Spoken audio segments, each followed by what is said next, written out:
My dear students, Newton physics centre में आपका स्वागत है। आज हम लोग इस वीडियो के माध्यम से रिफ्रैक्शन ऑफ लाइट यानी प्रकाश के अपवर्तन के बारे में जानेंगे। सर्वप्रथम हम लोग what is refraction of light यानी प्रकाश का अपवर्तन क्या है। तो when a ray of light goes from one transparent medium to other transparent medium then it deviate from its path, this phenomenon is called refraction of light. जब प्रकाश की किरण एक माध्यम से दूसरे माध्यम में प्रवेश करती है तो अपने पथ से विचलित हो जाती है। इसी घटना को प्रकाश का अपवर्तन कहते हैं। जब प्रकाश की किरण एक माध्यम से दूसरे माध्यम में प्रवेश करती है तो अपने पथ से विचलित हो जाती है। इसी घटना को प्रकाश का अपवर्तन कहते हैं। केस फर्स्ट है when ray of light goes from denser medium to rare medium then it deviate far from normal. जब प्रकाश की किरण सघन माध्यम से विरल माध्यम में प्रवेश करती है तो अभिलंब से दूर भागती है।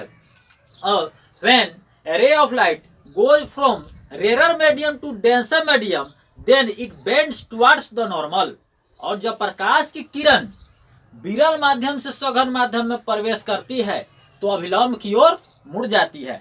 इसको देखेंगे, इस पर बताए हैं प्रकाश की किरण जब एक माध्यम से दूसरे माध्यम में प्रवेश करती है तो अपने पथ से विचलित हो जाती है। इसी घटना को हम लोग प्रकाश का अपवर्तन कहते हैं। और बताया है जब प्रकाश की किरण सघन माध्यम से विरल माध्यम में प्रवेश करती है, या सघन माध्यम यही है, सघन यानी डेंसर, विरल यानी रेयर। सघन माध्यम से विरल माध्यम में जब प्रवेश करती है तो क्या होता है, यही अभिलंब है। और नहीं मुड़ती तो सीधे इस तरह से जाती है। लेकिन हम जानते हैं जब प्रकाश की किरण सघन माध्यम से विरल माध्यम प्रवेश करती है तो अभिलंब की ओर मुड़ जाती है। तो इसका अभिलंब यही है, तो अभिलंब से दूर भागती है। अभिलंब से दूर भागने का मतलब हो गया, अभिलंब से दूर भागने का मतलब इधर चला गया। जब प्रकाश किरण सघन माध्यम से विरल माध्यम प्रवेश करती है तो अभिलंब से दूर चली गई। वैसे स्थिति में यही है आपतित किरण AO और अपवर्तित किरण हो गया कौन सी, OB। और यही एन एंडस क्या है, नॉर्मल है, अभिलंब है। तो ऐसे स्थिति में यह आपतित किरण है और यह अभिलंब है, इसके बीच का कोण आपतन कोण I हो गया। और OB अपवर्तित किरण है और यह अभिलंब है, इसके बीच का कोण अपवर्तन कोण R हो गया। वैसे स्थिति में आपतन कोण I का मान अपवर्तन कोण R के मान से कम होता है, छोटा होता है। जब प्रकाश की किरण सघन माध्यम से विरल माध्यम प्रवेश करती है तो अभिलंब से दूर भागती है। वैसे स्थिति में आपतन कोण का मान अपवर्तन कोण के मान से कम होता है। लेकिन वही दूसरा केस है जब प्रकाश की किरण या विरल माध्यम से जब सघन माध्यम प्रवेश करती है, विरल यानी रेयर है और यह क्या है, डेंसर है। जब विरल से सघन में जब प्रवेश करती है, यही है नॉर्मल। नहीं मुड़ती तो इस तरह से जाती डॉट डॉट वाला रास्ता से। लेकिन हम जान है जब प्रकाश किरण विरल माध्यम से, यही एन एंडस क्या है, अभिलंब है, AO क्या है, आपतित किरण है। और अब जब अपवर्तित किरण जब विरल से सघन में प्रवेश करेगी तो क्या होता है, अभिलंब की ओर मुड़ जाती है। तो इसका अभिलंब यह है, तो डॉट डॉट वाला रास्ता छोड़कर अभिलंब की ओर इधर मुड़ गई है। तो ऐसे स्थिति में यह आपतित किरण और अभिलंब के बीच का कोण आपतन कोण I हो गया और यह अपवर्तित किरण और अभिलंब के बीच का कोण अपवर्तन कोण R हो गया। तो यह आपतन कोण I का मान अपवर्तन कोण R के मान से क्या होता है, ज्यादा होता है। ध्यान दीजिए एक बार फिर से, जब प्रकाश की किरण सघन माध्यम से विरल माध्यम प्रवेश करती है तो अभिलंब से दूर भागती है। वैसे स्थिति में आपतन कोण का मान अपवर्तन कोण के मान से कम होता है। लेकिन वहीं जब प्रकाश की किरण विरल माध्यम से सघन माध्यम में प्रवेश करती है तो क्या होती है, अभिलंब की ओर मुड़ जाती है। वैसे स्थिति में आपतन कोण का मान अपवर्तन कोण के मान से क्या होता है, अधिक होता है। अब आएंगे इसके बाद हम लोग जानेंगे अपवर्तन का नियम, प्रकाश के अपवर्तन का नियम। प्रकाश के अपवर्तन का नियम, law of refraction of light. Law of refraction, law of refraction of light, प्रकाश के अपवर्तन का नियम। प्रकाश के अपवर्तन का नियम, प्रकाश के अपवर्तन का नियम, या इसको हम लोग स्नेल्स लॉ भी बोलते हैं। स्नेल्स लॉ, स्नेल का नियम, स्नेल का नियम। यह बहुत ही इंपॉर्टेंट क्वेश्चन है, बहुत ही VVI क्वेश्चन है। प्रकाश के अपवर्तन का नियम, law of refraction of light. There are two law of refraction of light. प्रकाश के अपवर्तन का दो नियम है।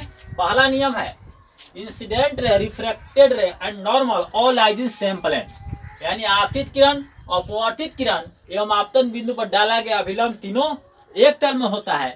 और दूसरा नियम है the ratio of sine of angle of incidence and sine of angle of refraction is constant, यानी आपतन कोण की ज्या एवं अपवर्तन कोण की ज्या का अनुपात नियतांक होता है, यानी साइन आई बटा साइन आर बराबर नियतांक, कांस्टेंट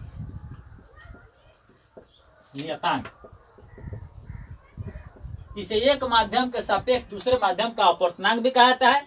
इसे म्यू से सूचित किया जाता है, यानी साइन आई बटा साइन आर बराबर म्यू, जहां म्यू एक नियतांक है जिसे प्रकाश का अपवर्तनांक कहा जाता है। इसको ऐसे भी लिख सकते हैं साइन आई बटा साइन आर बराबर म्यू टू बटा म्यू वन। यह माध्यम है आपका फर्स्ट माध्यम म्यू वन, या सेकेंड माध्यम क्या हो गया म्यू टू हो गया, म्यू टू बटा म्यू वन। या इसको ऐसे भी लिख सकते हैं क्रॉस मल्टीप्लाई करके म्यू वन साइन आई बराबर म्यू टू साइन आर। तीनों ही स्टेज एक ही है। This is also called Snell's law. This is also called Snell's law. Snell's law, इसे स्नेल का नियम भी कहा जाता है। इसे स्नेल का नियम भी कहा जाता है। एक बार और फिर से, there are two law of refraction of light. प्रकाश के अपवर्तन का दो नियम है। पहला है incident ray, refracted ray, normal all lies in same plane, यानी आपतित किरण, अपवर्तित किरण एवं आपतन बिंदु पर डाला गया अभिलंब तीनों एक तल में होता है। और दूसरा है the ratio of sine of angle of incidence and sine of angle of refraction is constant, यानी आपतन कोण की ज्या एवं अपवर्तन कोण की ज्या का अनुपात क्या होता है, नियतांक होता है। इसे एक माध्यम के सापेक्ष दूसरे माध्यम का अपवर्तनांक कहा जाता है। इसे म्यू से सूचित करते हैं, यानी साइन आई बटा साइन आर बराबर म्यू टू बटा म्यू वन, या म्यू वन साइन आई बराबर म्यू टू साइन आर। इसे स्नेल का नियम भी कहा जाता है। एक बार फिर से, प्रकाश के अपवर्तन का दो नियम है। पहला नियम आपतित किरण, यही हो गया आपतित किरण, आपतित किरण, और यही हो गया अपवर्तित किरण, अपवर्तित किरण, और यही है अभिलंब, अभिलंब। आपतित किरण, अपवर्तित किरण एवं आपतन बिंदु पर डाला गया अभिलंब तीनों एक तल में होता है। और दूसरा नियम है आपतन कोण की ज्या एवं अपवर्तन कोण की ज्या का अनुपात नियतांक होता है। इसे एक माध्यम के सापेक्ष दूसरे माध्यम का अपवर्तनांक भी कहा जाता है। इसे म्यू से सूचित करते हैं, यानी साइन आई बटा साइन आर बराबर म्यू। इसे स्नेल का नियम भी कहा जाता है। इसी को बड़ा करके साइन आई बटा साइन आर बराबर म्यू टू बटा म्यू वन, चाहे म्यू वन साइन आई बराबर म्यू टू साइन आर, तीनों एक ही बात है। इसे ही स्नेल का नियम भी कहा जाता है। This is also called Snell's law. यदि मेरा वीडियो आपको अच्छा लगा हो तो इसे सब्सक्राइब, लाइक एवं शेयर जरूर करें। धन्यवाद।